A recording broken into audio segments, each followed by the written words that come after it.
Hello, मैं रोहित मौर्य आपका इस लेसन में स्वागत करता हूं। आज के इस लेसन में हम लोग एपीआई क्या होता है इसको देखने वाले हैं। तो देखिए, एपीआई एप्लीकेशन प्रोग्रामिंग इंटरफेस एक मैकेनिज़्म होता है जिसके माध्यम से दो सॉफ्टवेयर आपस में कम्युनिकेट करते हैं।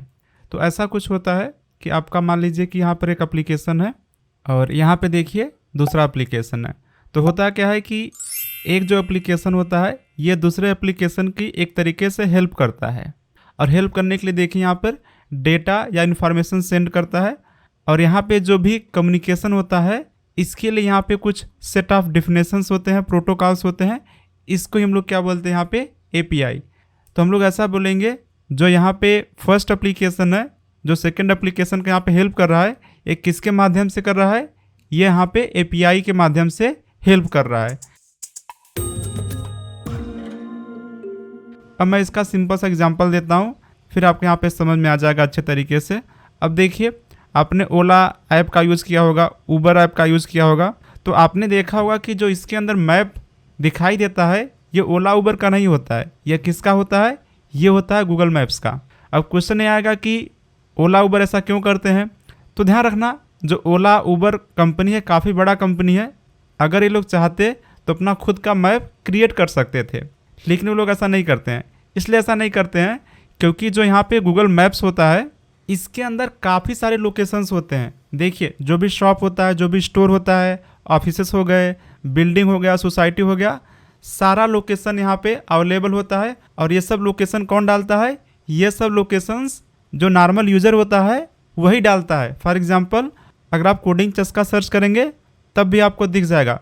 अब कोडिंग चस्का का जो लोकेशन है, एड्रेस है, किसने डाला है? ये मैंने डाला है। इसी तरीके से बहुत सारे यूजर्स ने अपना अपना लोकेशन, शॉप का, ऑफिसेस का, बिल्डिंग का, सोसाइटी का, सबका लोकेशन डाल के रखा हुआ है। अब देखिए, अगर आपको एक प्लेस से दूसरे प्लेस पे जाना होता है तो यहाँ पर लोकेशन काफ़ी इंपॉर्टेंट होता है। ओला उबर खुद का मैप तो क्रिएट कर सकते हैं, लेकिन जो यहाँ पे एड्रेसेस का इन्फॉर्मेशन है, लोकेशंस का इन्फॉर्मेशन है, ये इनके पास अवेलेबल नहीं होगा। तो ये लोग क्या करते हैं? ये लोग जाते हैं गूगल मैप्स के पास में, और ओला उबर क्या बोलता है गूगल मैप्स से कि आपके पास तो सारा इन्फॉर्मेशन अवेलेबल है, ये इन्फॉर्मेशन हमें दे दीजिए। तो यहाँ पे गूगल क्या बोलता है? ठीक है, जो हमारा यहाँ पर एप्लीकेशन है ये आपके एप्लीकेशन के यहाँ पे हेल्प कर देगा, आप टेंशन मत लो। तो यहाँ पे देखिए किसके माध्यम से हेल्प करेगा? यहाँ पे एपीआई का यूज़ करके इसको यहाँ पे हेल्प करने वाला है। तो यहाँ पे देखेंगे एक तरीके से जो गूगल मैप्स का एप्लीकेशन है, सॉफ्टवेयर है, ये ओला उबर के ऐप को हेल्प कर रहा है, उसकी मदद कर रहा है। तो इसलिए मैंने बोला कि जब भी एपीआई का हम लोग यूज़ करते हैं तो वहाँ पे एक सॉफ्टवेयर दूसरे सॉफ्टवेयर की एक तरीके से हेल्प करता है। और इसमें देखिए, जो गूगल मैप्स है ये काम फ्री में नहीं करता है। ये क्या बोलता है कि मैंने आपका हेल्प किया है तो मुझको यहाँ पे थोड़े से पैसे तो चाहिए ही, तो यहाँ पे कुछ कमीशन इसको मिल जाता है। तो इसमें देखिए फ़ायदा कैसे हो रहा सबका। गूगल मैप्स को यहाँ पे मिल गए पैसे, सिंपल सी बात है। और यहाँ पे जो ओला उबर है इसको यहाँ पे गूगल मैप्स का सर्विस मिल गया, नहीं तो इसको सब कुछ खुद से करना पड़ता, जो कि काफ़ी एक मुश्किल काम है। तो इस तरीके से देखिए यहाँ पे सबका काम बन गया यूजिंग एपीआई। तो हम लोग ऐसा बोलते हैं जो गूगल मैप्स है ये अपना एपीआई यूज़ करने के लिए दे दिया ओला और उबर को, और वो लोग उसका एपीआई का यूज़ करके अपना बिजनेस बढ़िया तरीके से कर रहे हैं। और देखिए यहाँ पे एक और एग्जांपल है, जैसे कि मान लीजिए कि आप यहाँ पे एक एप्लीकेशन क्रिएट कर रहे हैं, कोई वेबसाइट क्रिएट कर रहे हैं, और आप क्या चाहते हैं, जैसे यहाँ पे कोई यूज़र लॉगिन करता है तो उसको यहाँ पर एक ईमेल सेंड कर दिया जाए। अब जो ईमेल सेंड करने का काम है, अगर आप ये काम खुद से करेंगे तो आपको यहाँ पे काफ़ी कुछ कोड लिखना पड़ेगा, काफ़ी टाइम लग जाएगा। तो आप क्या करते हैं कि ये जो काम है ना, आप खुद से नहीं करते हैं, आप जाते हैं यहाँ पे जीमेल के पास में, आप बोलते हैं कि देखिए जब भी यहाँ पे यूज़र लॉगिन कर रहा है मुझको यहाँ पे ईमेल भेजना है। तो जीमेल बोलता है कि ठीक है, ये काम तो मैं करता ही हूँ, मैं आपके लिए काम कर दूंगा, टेंशन मत लीजिए। तो आपका सिंपल सा ये काम कर देता है। जब भी यहाँ पे कोई यूज़र अकाउंट क्रिएट करता है तो उसको यहाँ पे फटाक से ईमेल भेज देता है। कौन भेजता है? यहाँ पे जीमेल भेज रहा है। और आप यहाँ भी देख सकते हैं कि एक एप्लीकेशन दूसरे एप्लीकेशन के यहाँ पे हेल्प कर रहा है। तो ये हो गया अपने लिए एपीआई। इसी तरीके से और भी आप एग्जांपल देख सकते हैं। इवन कि जो अपना गूगल कंपनी है ये काफ़ी सारे एपीआई आपको प्रोवाइड करता है। कुछ एपीआई तो फ्री में अवेलेबल होते हैं, लेकिन जो मैक्सिमम एपीआई होता है उसके लिए यहाँ पे पैसे भी चार्ज करता है। तो देखिए क्या होता है कि यहाँ पे जो है एक एप्लीकेशन है, ये सेकंड एप्लीकेशन है, तो यहाँ पे एक तरीके से कम्युनिकेशन हो रहा है। ये बोलता है कि मुझको हेल्प चाहिए, ये बोलेगा ठीक है आप हेल्प ले लीजिए। तो यहाँ पे देखिए जो कम्युनिकेशन होता है, या बोल सकते हैं जो यहाँ पे एपीआई हम लोग सेंड कर रहे हैं वो किस तरीके से कर सकते हैं। तो यहाँ पे काफ़ी अलग अलग तरीके होते हैं। एक तरीका है जिसको हम लोग बोलते हैं यहाँ पे रेस्ट एपीआई, और जो रेस्ट एपीआई होता है ये अभी के टाइम पे सबसे पॉपुलर है। इवन कि अगर कोई नॉर्मल एपीआई बोल रहा है तो उसका मतलब वही होता है कि वो रेस्ट एपीआई को ही रेफ़र कर रहा होता है, ये इतना ज़्यादा पॉपुलर है। और रेस्ट एपीआई के लिए देखेंगे तो हम लोग सिंपल जो अपना HTTP प्रोटोकॉल होता है, जो नॉर्मल हम लोग वेबसाइट रिक्वेस्ट करने के लिए यहाँ पे प्रोटोकॉल यूज़ करते हैं, यही सेम प्रोटोकॉल हम लोग यूज़ कर रहे होंगे रेस्ट एपीआई के लिए भी। तो यहाँ पे देखिए एक एप्लीकेशन है, ये यहाँ पे दूसरा एप्लीकेशन है। अब ये जो एप्लीकेशन है बोलता है कि मुझको यहाँ पे कुछ डेटा चाहिए, तो इसने यहाँ पे एक रिक्वेस्ट मार दिया, और ये जो है यहाँ पे एप्लीकेशन है इसको यहाँ पर हेल्प कर देगा जो भी उसके यहाँ पे इन्फॉर्मेशन चाहिए होगा। मैं आपको यहाँ पे सिंपल सा एग्जांपल लेकर एक्सप्लेन करता हूँ किस तरीके से होता है। लेट से कि आप यहाँ पे फ्लिपकार्ट का एक ऐप कंसीडर कर लीजिए। अब जो फ्लिपकार्ट का ऐप है, ध्यान रखना जो ऐप होता है उसके अंदर यहाँ पे जो फ्रंट एंड है वो पहले से अवेलेबल रहेगा। जो भी डिज़ाइन का पार्ट है, जो भी आपको दिखाई दे रहा है, वो सब कुछ यहाँ पे पहले से अवेलेबल होता है। फ्रंट एंड वहाँ पे पहले से अवेलेबल होता है। वेबसाइट और ऐप में ये डिफरेंस होता है। वेबसाइट में क्या होता है, वेबसाइट में देखेंगे तो यहाँ का जो फ्रंट एंड होता है ये पहले से अवेलेबल नहीं होता है। फ्रंट एंड का मतलब यहाँ पे HTML, CSS, जावास्क्रिप्ट, तो ये भी कहाँ से आता है, सर्वर से आके यहाँ पे आपका डाउनलोड होके तब दिखाई देता है। इसलिए क्या होता है जो वेबसाइट होता है ये स्लो होता है, क्योंकि HTML आएगा, डाउनलोड होगा तब जाके दिखेगा, CSS आएगा, डाउनलोड होगा तब जाके दिखेगा। इसलिए क्या होता है जो वेबसाइट होता है स्लो होता है। तो आपने देखा होगा जब भी आप ऐप इंस्टॉल करते हैं तो वहाँ पे ऐप का साइज़ दिया रहता है। लेट्स यहाँ पे 550 MB है, तो इसका मतलब वो फ्रंट एंड 50 MB का है। उसके अंदर जो भी एसेट वगैरह भी होते हैं, इमेजेस वगैरह सब कुछ मिला के उसका साइज़ कितना है, 50 MB। अब देखिए जो फ्लिपकार्ट का ऐप है, तो ऐप के अंदर यहाँ पे फ्रंट एंड तो पहले से अवेलेबल है। अब उसको यहाँ पे चाहिए केवल डेटा। जैसे आपको यहाँ पे जो प्रोडक्ट है उसको दिखाना है, तो जो प्रोडक्ट का डेटा है ये अवेलेबल नहीं हो सकता है फ्रंट एंड के अंदर, क्योंकि जो प्रोडक्ट का डेटा है वो तो काफ़ी ज़्यादा हो सकता है। तो वो जो डेटा होता है वो डेटा होता है किसी एक सर्वर पे, या बोल सकते हैं किसी एक दूसरे एप्लीकेशन के अंदर। अब ये हो गया आपका सर्वर जहाँ पे फ्लिपकार्ट का डेटा है। तो होता क्या है कि फ्रंट एंड के अंदर से हम लोग यहाँ पर एक रिक्वेस्ट मार देते हैं, और यहाँ पे जो है सर्वर एक रिस्पांस भेज देता है डेटा का, और यहाँ पे जो रिस्पांस आ रहा है हम लोग ऐसा बोलते हैं ये जो रिस्पांस है ये है एक रेस्ट एपीआई। तो जैसे यहाँ पे आपके पास डेटा अवेलेबल हो जाएगा, आपके फ्रंट एंड पे यहाँ पे दिखने लगेगा डेटा जल्दी से आके, और इसी तरीके से आप और स्क्रॉल करते जाएंगे तो यहाँ पे और सारा यहाँ पे रिक्वेस्ट जाएगा सर्वर के पास में, और जो सर्वर रहेगा वो क्या भेजेगा, एक रेस्ट एपीआई भेजेगा, और यहाँ पे जो एपीआई है जो डेटा है आपके पास अवेलेबल हो जाएगा। तो इस तरीके से काम करता है। तो आप ऐसा बोल सकते हैं जो मैक्सिमम एप्लीकेशन आप देखते हैं तो वहाँ पे जो एपीआई का यूज़ होता है वो कौन से एपीआई का यूज़ होता है, रेस्ट एपीआई का। मैं आपको देखिए एग्जांपल भी दिखाता हूँ कि रेस्ट एपीआई कैसा दिखता है। तो आप देखिए यहाँ पे जो वेबसाइट दिख रहा है, यहाँ पे बहुत सारे यहाँ पे MCQ क्विज़ दिख रहे हैं, और अगर मान लीजिए कि मुझको कल इसका एक एप्लीकेशन क्रिएट करना है, तो एप्लीकेशन के अंदर ये डेटा ये तो हो गया आपका फ्रंट एंड के साथ में आपको यहाँ पे दिखाई दे रहा है, लेकिन जो एप्लीकेशन होता है वो तो फ्रंट एंड पहले से अवेलेबल होगा। तो वहाँ पे क्या चाहिए होगा, बस इसका डेटा चाहिए होगा, MCQs का डेटा चाहिए होगा, और उसको फ्रंट एंड नहीं चाहिए, फ्रंट एंड तो पहले से अवेलेबल है।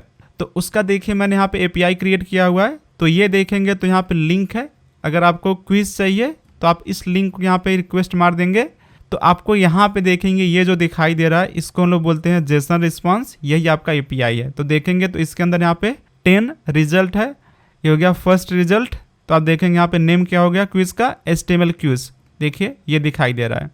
और ये जो है डिटेल दिख रहा है इसका क्विज का, ठीक है, इसको कब क्रिएट किया गया था, इसको किसने क्रिएट किया हुआ है, ठीक है। इसी तरीके से आप देखेंगे इसका इमेज भी यहाँ पे लिंक दिया गया है, और ये देखेंगे तो यहाँ पे दिखाई दे रहा है। तो देखेंगे ये केवल यहाँ पे डेटा है। अभी ये जो डेटा होता है एक्चुअल में ये पूरा डेटा अवेलेबल हो जाता है फ्रंट एंड पे, जिसको कि हम लोग लोड करके अपना काम चला लेते हैं। ये तो हो गया अपना रेस्ट एपीआई। तो ध्यान रखना, जब मैक्सिमम लोग एपीआई की बात कर रहे होते हैं तो वहाँ पे एक तरीके से वो लोग रेस्ट एपीआई को ही रेफ़र कर रहे होते हैं। फिर यहाँ पे देखिए एक और तरीका होता है कम्युनिकेट करने का, जिसको हम लोग बोलते हैं वेब सॉकेट एपीआईज। ध्यान रखना है कि हम लोग यहाँ पे प्रोटोकॉल फॉलो करते हैं ये एचटीटीपी प्रोटोकॉल नहीं फॉलो करते हैं। यहाँ पे हम लोग जो प्रोटोकॉल फॉलो करते हैं ये होता है WS वेब सॉकेट प्रोटोकॉल। और हम लोग इसको कब यूज़ करते हैं, ध्यान रखिए, जब भी आपको चैट, ठीक है, रियल टाइम चैट करना है या गेमिंग वगैरह करना है, या कुछ आपने देखा होगा काफ़ी बार रियल टाइम कोलैबोरेशन भी लोग करते हैं कोड को एडिट करने के लिए, या कुछ और डॉक्यूमेंट को एडिट कर रहे हैं वहाँ पे काफ़ी सारे लोग मिल के। तो जब भी आपको इस टाइप का कोई काम करना है जहाँ पे आपको एक साथ में बहुत सारे यूजर्स यहाँ पे आपस में एक दूसरे से कम्युनिकेट कर रहे हैं, तो हम लोग वहाँ पे यूज़ करते हैं वेब सॉकेट एपीआईज का। तो इसमें क्या होता है कि जो भी आपका एप्लीकेशन है, एक एप्लीकेशन यहाँ पे है और एक यहाँ पे एप्लीकेशन है, इसको हम लोग बोलते हैं क्लाइंट है, और ये सेकंड एप्लीकेशन क्या है, सर्वर है। तो सर्वर से हम लोग यहाँ पे वेब सॉकेट क्रिएट कर देते हैं और यहाँ पे एक बहुत ही स्मूथ, तो 2 वे कम्युनिकेशन होता है, काफ़ी स्मूथ तरीके से यहाँ पे हो जाता है, इसलिए चीज़ें काफ़ी फास्ट होती हैं। तो ध्यान रखना कि रेस्ट एपीआई में चीज़ें इतना फास्ट नहीं होता है जितना फास्ट वेब सॉकेट एपीआईज में होता है। इसलिए देखेंगे गेमिंग करना है, चैट करना है, या कोई रियल टाइम कोलैबोरेशन करना है, तो हम लोग वहाँ पे यूज़ करते हैं वेब सॉकेट का। हम लोग इसका भी आजकल काफ़ी ज़्यादा यूज़ करते हैं। ये थोड़ा सा एफिशिएंट होता है, फास्ट होता है as compare to rest API. और इसके अलावा देखेंगे तो और भी यहाँ पे तरीके होते हैं कम्युनिकेट करने के, जैसे यहाँ पे देखिए आरपीसी एपीआईज हो गया, सोप एपीआईज हो गया। लेकिन ये सब जो एपीआई होते हैं अभी के टाइम पे इतना पॉपुलर नहीं है। अभी के टाइम पे देखेंगे तो रेस्ट एपीआई हो गया और साथ में वेब सॉकेट, ये दोनों का हम लोग यूज़ करते हैं जब भी अपने को एपीआई का यूज़ करना होता है।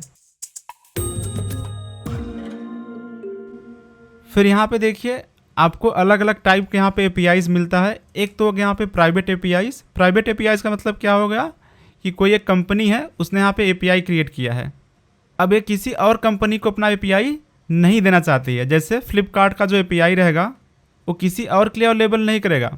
क्यों अवेलेबल करेगा, उसका डेटा है, उसके प्रोडक्ट है, तो ऑफ कोर्स जो इसका एपीआई रहेगा ये क्या रहेगा, प्राइवेट रहेगा, किसी और के लिए अवेलेबल नहीं करेगा, केवल खुद के लिए अवेलेबल करेगा। जो उसके ऐप्स रहेंगे वो तो अपना बराबर यूज़ कर लेंगे, लेकिन किसी और कंपनी को अपना एपीआई नहीं अवेलेबल करेगा।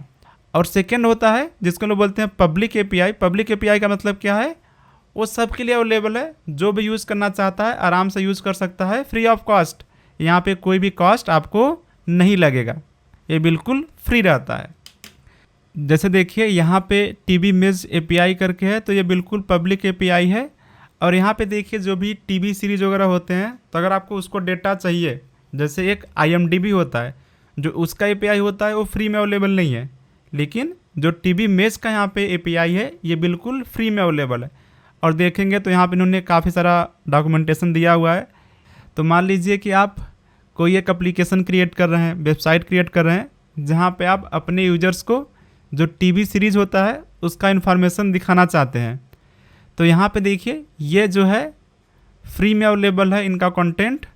तो आप यहाँ पे इनका एपीआई यूज़ करके अपने एप्लीकेशन के अंदर, अपने वेबसाइट के अंदर ये सब इन्फॉर्मेशन दिखा सकते हैं यूजिंग पब्लिक एपीआई।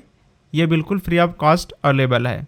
फिर यहाँ पे देखिए आता है पार्टनर एपीआई। जैसे यहाँ पे गूगल मैप करता है, तो गूगल मैप क्या करता है कि अगर आपको मेरा मैप का यूज़ करना है तो आप मेरे पार्टनर बन जाइए। जैसे यहाँ पे ओला को बोलता है आप मेरे बन जाइए पार्टनर, उबर को बोला कि आप बन जाइए मेरे पार्टनर, तो वहाँ पे कुछ एपीआई की रहेगा वो सब प्रोवाइड कर देते हैं, जिसकी हेल्प से क्या होता है कि इसको एपीआई आराम से भेज पाता है।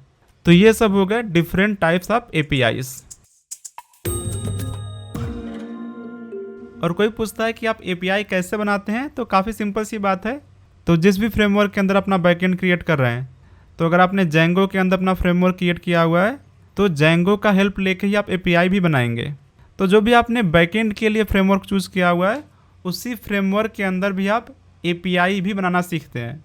तो आपको अलग से कुछ नहीं करना होता है, वही सेम फ्रेमवर्क के अंदर आप एक बार गूगल करेंगे तो आपको मिल जाएगा किस तरीके से एपीआई क्रिएट किया जाता है। इवन कि आप देखेंगे जो हमारा वेबसाइट है यहाँ पर भी एपीआई का यूज़ करते हैं। तो यहाँ पे जो वेबसाइट बना हुआ है ये बना है रिएक्ट के अंदर। तो हम लोग क्या करते हैं, एक रिक्वेस्ट मारते हैं बैकएंड को और वहाँ से डेटा लाते हैं और डेटा आते ही यहाँ पे आपको दिख जाता है। जैसे देखिए मैं यहाँ पे क्लिक कर रहा हूँ अभी, तो यहाँ पे लोडिंग लिख रहा था स्टार्टिंग में। लोडिंग का मतलब वही है कि वो बैकएंड को रिक्वेस्ट मार दिया डेटा का, वहाँ पे वेट कर रहा है और जैसे यहाँ पे डेटा आता है ये आपको यहाँ पे दिखाई देने लगता है। देखिए वापस से इस पर क्लिक किया, लोडिंग दिख रहा है यहाँ पे। डेटा जैसे आया तो यहाँ पे आपका सारा लोड हो गया, सिंपल। तो यहाँ पे देखिए जो वेबसाइट आपको दिख रहा है कोडिंग चस्का का, जो फ्रंट एंड है ये किस में बना है, ये बना है अपना रिएक्ट के अंदर। और जो बैकएंड है, बैकएंड मैंने बनाया है जेंगो के अंदर। आई होप कि एपीआई क्या होता है, इसका हम लोग क्यों यूज़ करते हैं, ये सब आपको अच्छे तरीके से समझ में आ गया है। लेकिन अभी भी आपके कुछ डाउट्स रहेंगे।